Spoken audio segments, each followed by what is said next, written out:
ఏలూరు వైఎస్ఆర్ కాలనీలోని ప్రభుత్వ పాఠశాల నందు ట్రస్ట్ ఇండియా మరియు టుగెదర్ ఇండియా స్వచ్ఛంద సంస్థ చైర్మన్ దిడ్ల ఎంజిలో గారు పాఠశాలలో చదువుతున్న పేద విద్యార్థులకు నిత్యావసర సరుకులు 26 కేజీల బియ్యం, 1 కేజీ కందిపప్పు, 1 కేజీ వేరుశెనగ, 1 కేజీ బెల్లం పంపిణీ చేశారు.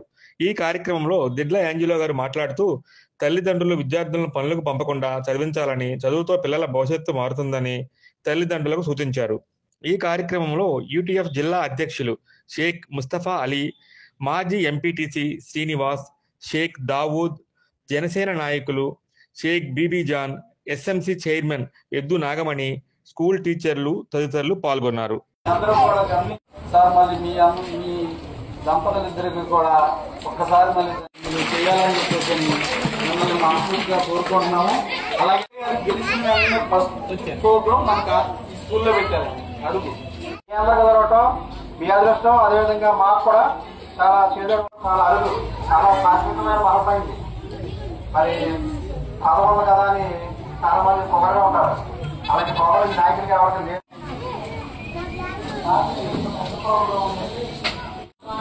వాతావరణం మోటివేషన్ సార్ మీకు మోటివేషన్ ఇస్తారు. మన యొక్క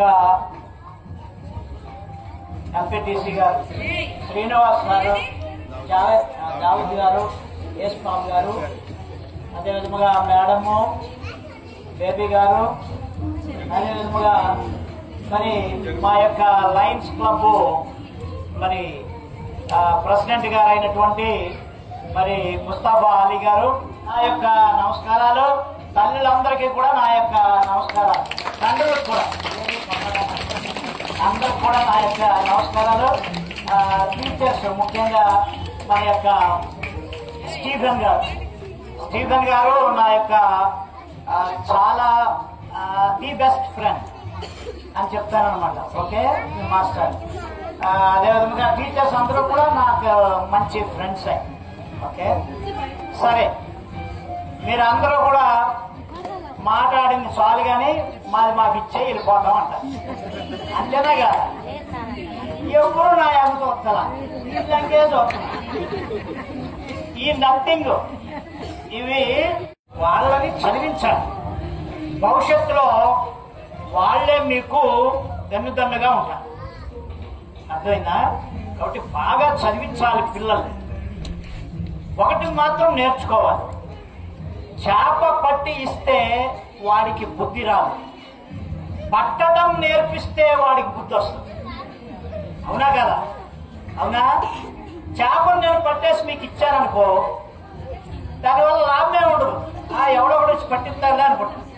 పట్టడం నేర్పితే చాలా బాగుంటుంది. ముద్ద కలిపి నోట్లో పెడితే బుద్ధి రాదు. నేర్చుకోవాలి. ముద్ద ఎలా సంపాదించాలి నేర్చుకోవాలి. ఇప్పుడు ఇదేంటంటే పట్టడం నేర్పిస్తున్నా, ఇస్తున్నాను. ఓకే, ఇక మీదట ఇవి సంపాదించుకోవడం ఎలాగా అన్నది మీరు నేర్చుకోవాలి. అలా నేర్చుకోవడానికి ఏం కావాలో నన్ను అడగాలి. మీ పిల్లలకి భవిష్యత్తు ఉంటుంది. లేకపోతే మరలా మీకు లాగానే వాళ్ళు కూడా తయారవుతారు. మీరు వెళ్తున్నప్పుడు డంప్ యార్డ్కి వెళ్ళేటప్పుడు ఎక్కడో పని చేసుకుంటున్నారు, పాపం మీరు పని చేస్తున్నారు, మీరు వెనక తీసుకువెళ్ళొద్దు. నేను డంప్ యార్డ్కి వెళ్ళాను, స్టీఫెన్ గారు తీసుకెళ్లారు నన్ను. అక్కడికి సార్ తీసుకెళ్లారు. అక్కడ పిల్లలు చాలా మంది ఉన్నారు, ఇప్పుడు కూడా ఉన్నారు అక్కడ పిల్లలు.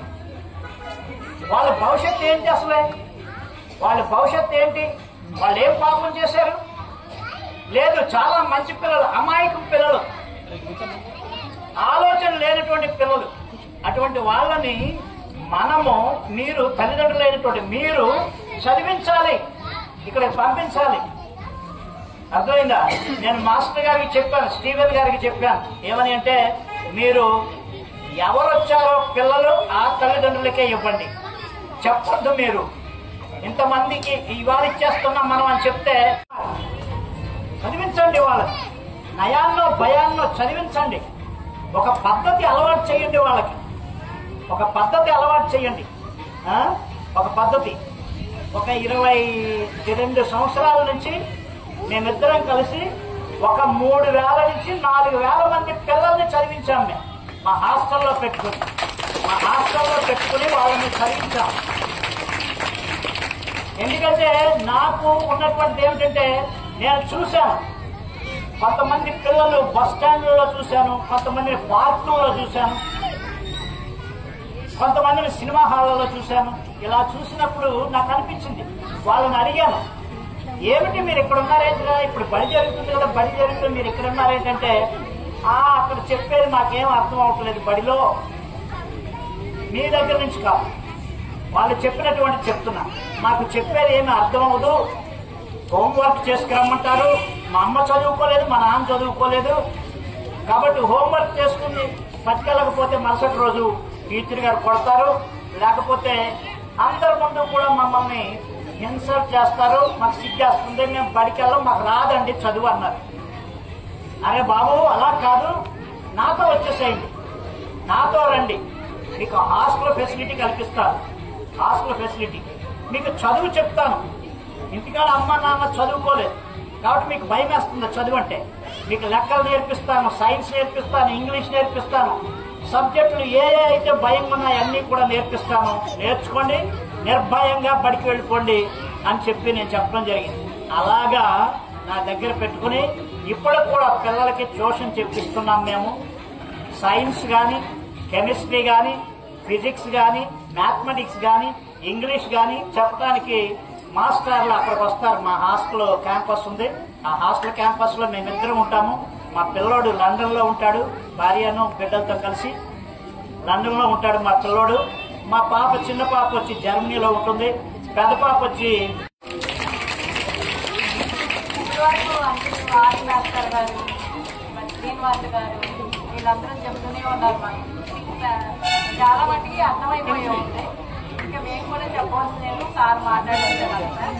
కానీ ఒకటి ఏంటంటే తల్లిదండ్రులు అనేవాళ్ళు బాధ్యత తీసుకోవాలి. ఆది మాస్టర్ గారు చెప్పిందని మరి శ్రీనివాస్ గారు చెప్పారు, మేము ఇచ్చేది కూడా మేము చేసేది కూడా అంతే. ఎందుకంటే పేదవాడుగా పుట్టడం అనేది మనం అనుకునేది కాదు అది, కానీ పుట్టిన తర్వాత పేదవాడుగా ఎప్పటికీ కూడా చనిపోకూడదు. ఎందుకంటే మనకు అన్ని అప్పుడు ఉంటాయి, మనం ఎన్నుకునే మార్గాన్ని బట్టి, మనం తీసుకునే ఆలోచన బట్టి మనం అంటే ఉన్నత స్థాయికి ఎదగలం. కానీ అవన్నీ మానేసి మళ్ళీ పేదరికంలోనే ఉండాలనేది మన ఉద్దేశం కాదు, ఉండకూడదు కూడా. ఎందుకంటే కష్టపడుతున్నారు వీళ్ళందరూ, ఆ కష్టాన్ని పిల్లల్ని చదివిస్తున్నారు. మరి వాళ్ళు బడికెళ్తున్నారా లేదా, స్కూల్లో చూస్తున్నారా లేదా అనేది, వస్తున్నారా లేదా అని మీరు చూసుకోవాలి.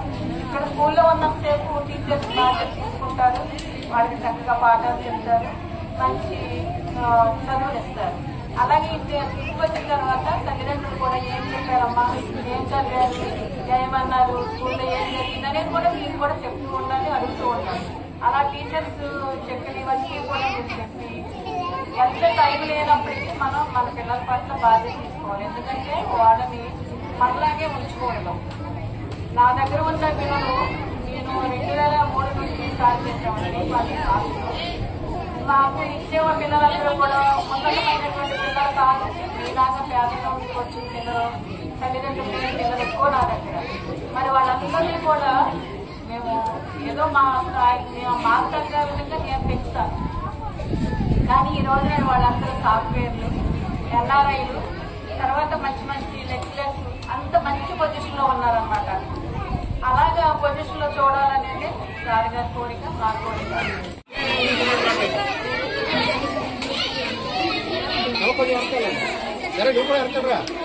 అక్కడి నుంచి అందరూ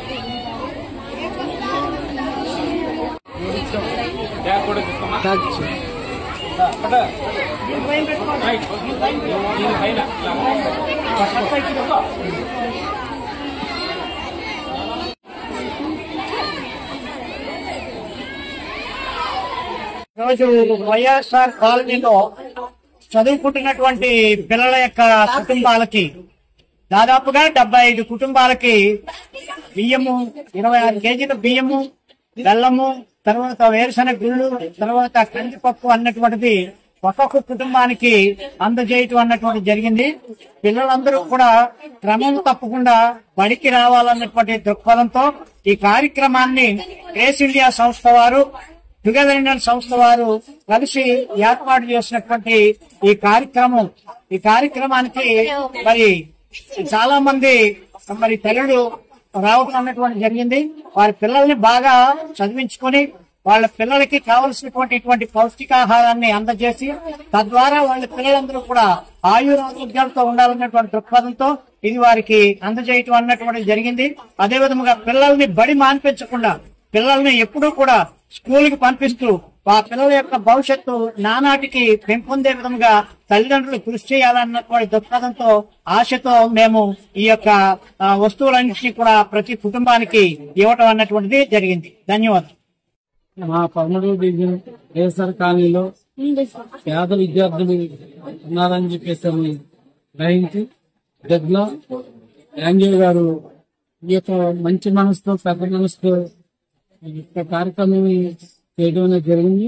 75 మందికి కేజీ బెల్లము, కేజీ వేరుశనగ గుళ్ళు, కేజీ కందిపప్పు, 25 కేజీల రైస్ ఇచ్చి పిల్లల్ని బాగా చదివించి పిల్లల్ని మంచి దృక్పథంతో నడిపించాలని చెప్పేసి తల్లిదండ్రులకి చెప్పి ఈ యొక్క ఐటమ్స్ అందజేయడం అనేది జరిగింది. సార్కి ధన్యవాదాలు తెలియజేసుకుంటే సార్ ఫ్యామిలీ మేడం గారికి ఈ మంచి మనసుతో ఈ యొక్క కార్యక్రమం చేసినందుకు వైఎస్ఆర్ కాలనీ తరఫున పిల్లలు విద్యార్థుల తరఫున ధన్యవాదాలు తెలియజేసుకుంటూ సార్ మళ్ళీ ఇలాంటి కార్యక్రమాలు ఎన్నో చేసి ఉన్నారు. అలాగే ఈ కార్యక్రమం మా ఏరియాలో ఉంచుకునేందుకు ధన్యవాదాలు తెలియజేసుకుంటూ సార్కు మరొకసారి థ్యాంక్ యూ.